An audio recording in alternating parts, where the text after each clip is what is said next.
Betrayal comes in many forms on this earth. And betrayal can come even from people with good intentions, and you've heard the old adage, the road to hell is paved with good intentions.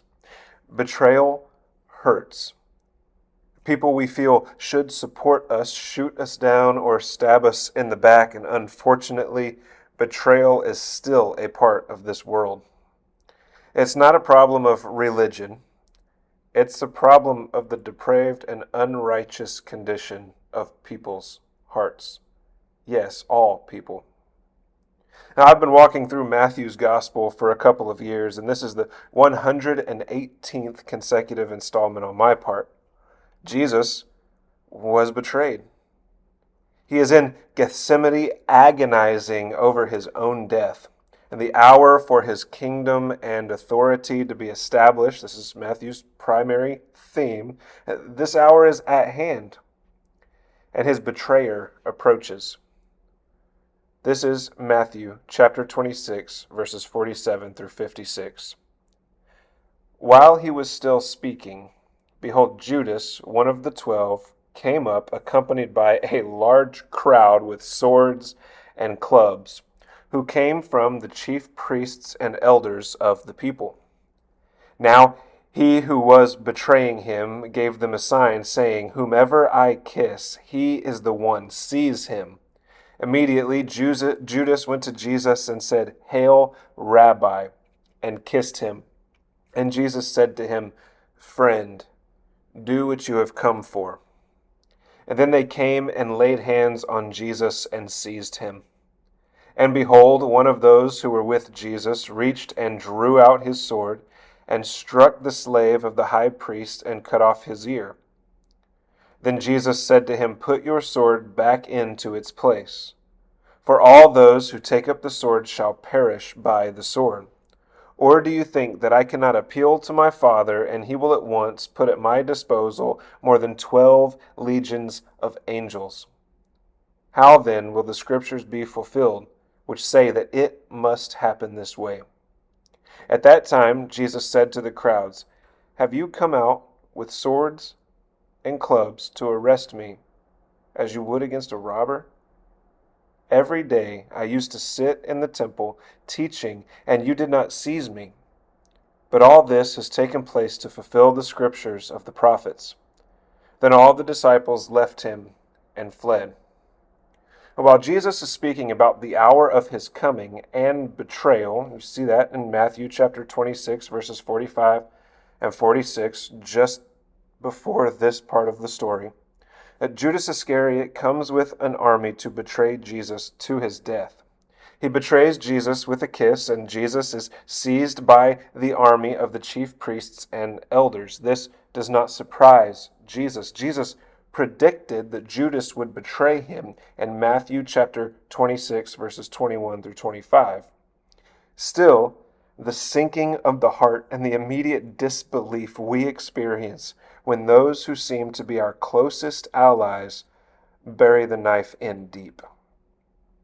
When Peter sees this betrayal and realizes that his Lord is being bound, he draws a sword and swings, severing the ear of the high priest's slave. This was war. But look at Jesus' response. He tells Peter to put the sword away, offering a turn of phrase, "Those who live by the sword shall perish by the sword," doubtless an allusion to Genesis chapter 9, verse 6. Violence only breeds violence. Jesus' captors would be under the just judgment of God, according to Genesis chapter 9, verse 6. Jesus did not want that for Peter. Responding to evil with evil does not end the evil. There may be times when violence is a justified response to the evils of humankind, but this was not such an occasion.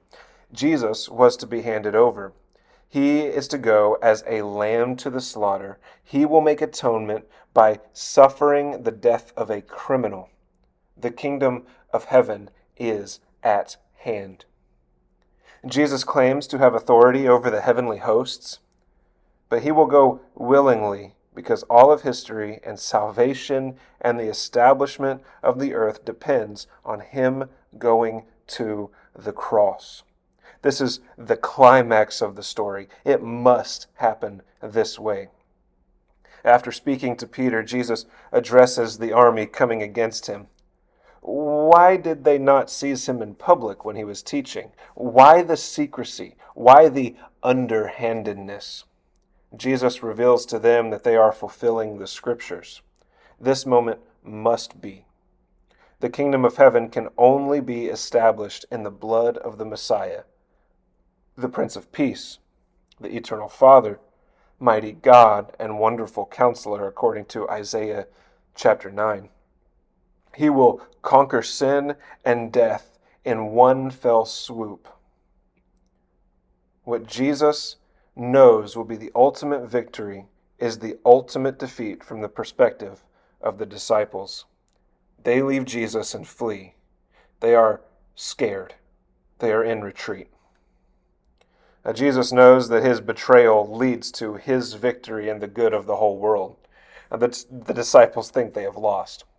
Jesus also knows the outcome of betrayal and defeat in our lives, even though we often think we are defeated.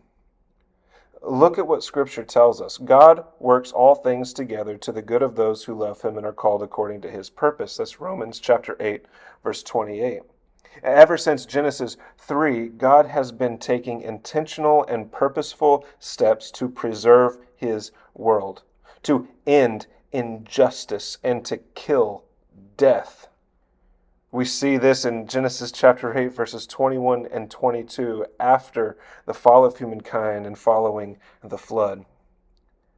At the end, even death will go extinct. You can see that in 1 Corinthians chapter 15, verses 25 and 26, and Revelation 21:4. The disciples do not realize what will be accomplished through this betrayal. We often don't know the good that God is working together as we are betrayed or experience defeat in this life.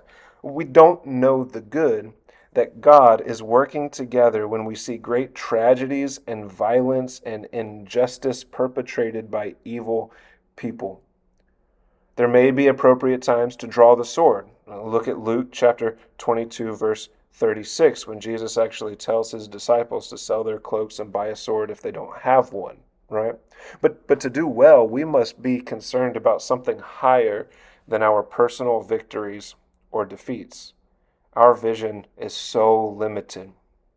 But God's will, knowledge, and purpose are sure. He works all things to our good if we love him and are called according to his purpose. God will cause us to lose a battle when it means good for us and his kingdom. He doesn't give us everything we want. And I find this to be highly encouraging.